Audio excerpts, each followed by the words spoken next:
Taking a look here at Adam Leonard.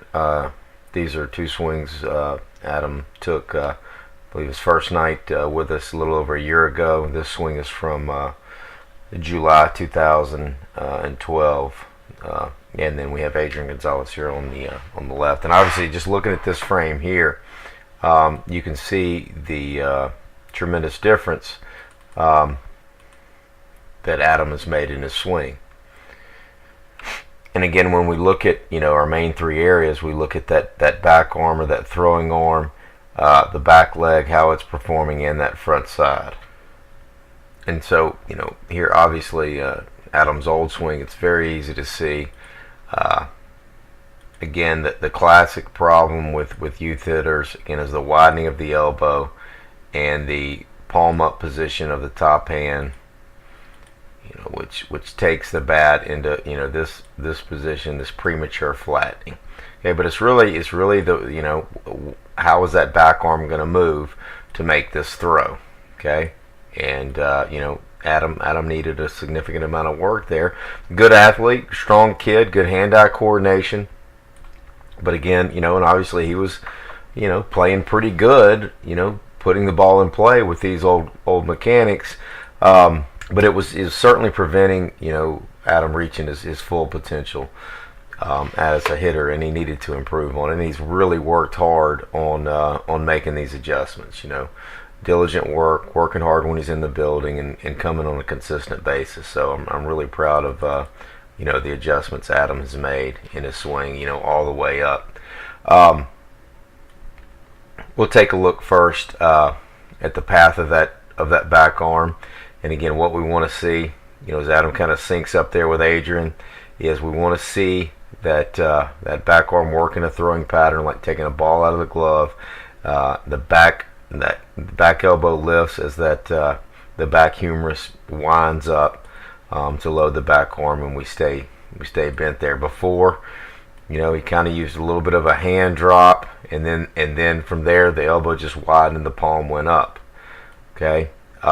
So we've really worked a pretty good pattern there. We've tried to get Adam's hands down just a bit. If you see Adrian's hands there, it's a little more shoulder height. And I believe now if we had film on him from the last few weeks, his top hand would be a little lower, and I think the throwing pattern would be even better.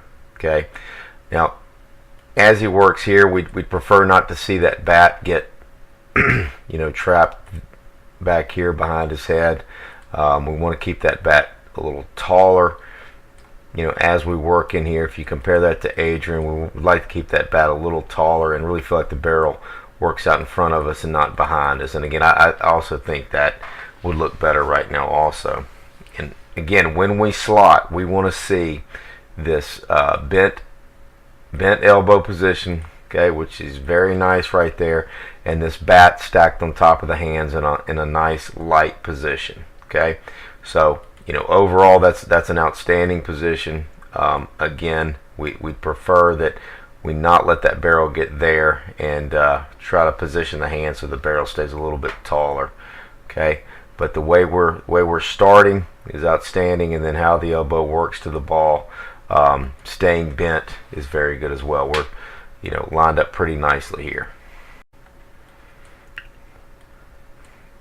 From here to finish the throw, we really want to see that throwing arm, the back arm, whip out and pronate through contact. We really want to see those hands finish and turn over. Okay, this is pretty good. Again, I think it'd be a little better with it right now. If you see Adrian, you can really see those hands turn over quickly right through there. Here the old swing, he's definitely kind of, arm dragging it through there. Okay, and we've got a big difference there where the hands are beginning to work and snapping over there. Okay, so much better overall throwing pattern. Again, as the elbow works up, we slot to the ball. Okay, the barrel staying stacked, and then those hands are really finishing pretty close to after contact, getting top hand over bottom. Let's take a look now at the back leg. Again, the back leg has simple goal to load, and then laterally or sideways unload. and you really see a lot of similarities with the footwork between him and Adrian. Again, that high leg kick, I would tend to want to tone that down a little bit, even though Adrian has his a little high. Really, the foot doesn't need to get quite that high. Your only goal here with your stride is to load and laterally or sideways unload with the back leg. And Adam gets real good lateral drive there. He doesn't force the foot over, and he's worked hard to fix that. I believe here in the past he was trying to, even though he had some press there with the back leg, he was trying to kind of keep everything back on the back side and really had pretty much a dead back leg.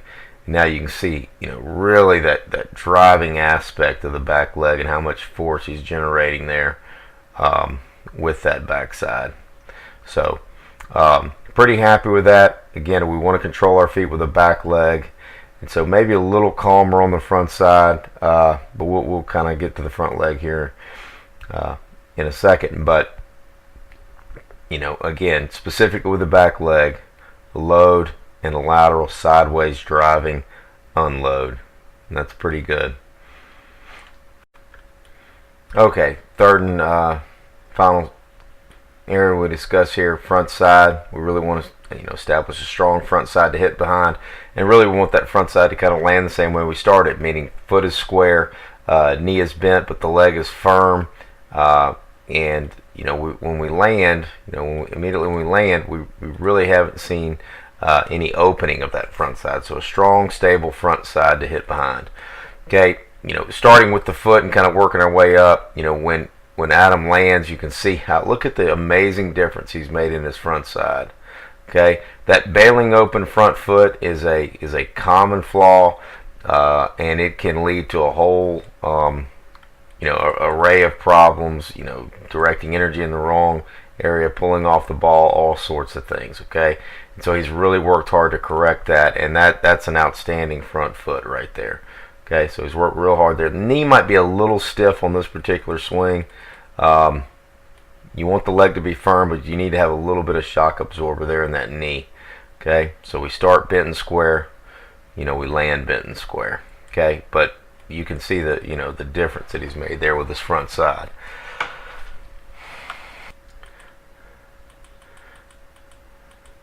Now, kind of working our way up, we get this nice clean line right here, and that really is, again, like we've talked about, the dichotomy of hitting is to be able to get off the back side but hit behind the front side. Okay, and again, like we talked about, I like to see the hands finish a little quicker, which is going to reduce a little bit of any leakage or wasted energy that we have, but we're getting a really nice leverage position there.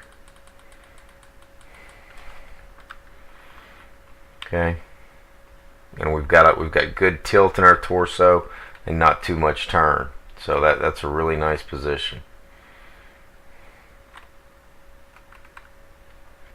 Taking a look now, at the head. Once this heel drops, okay, we're going to have some movement as that back leg loads and unloads. There's going to be some forward movement of the body center of gravity and the head. But once that heel goes down, we want that head to stabilize, and you can see Adam does that real well. Okay, so we get that off the back side, behind the front side position.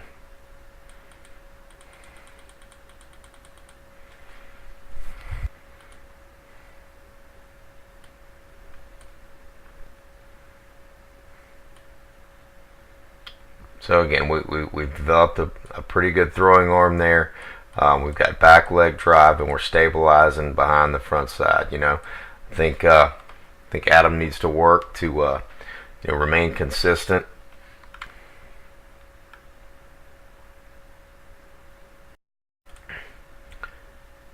He's got to continue to trust the drills, trust the work he's done, keep the one fluid throwing pattern.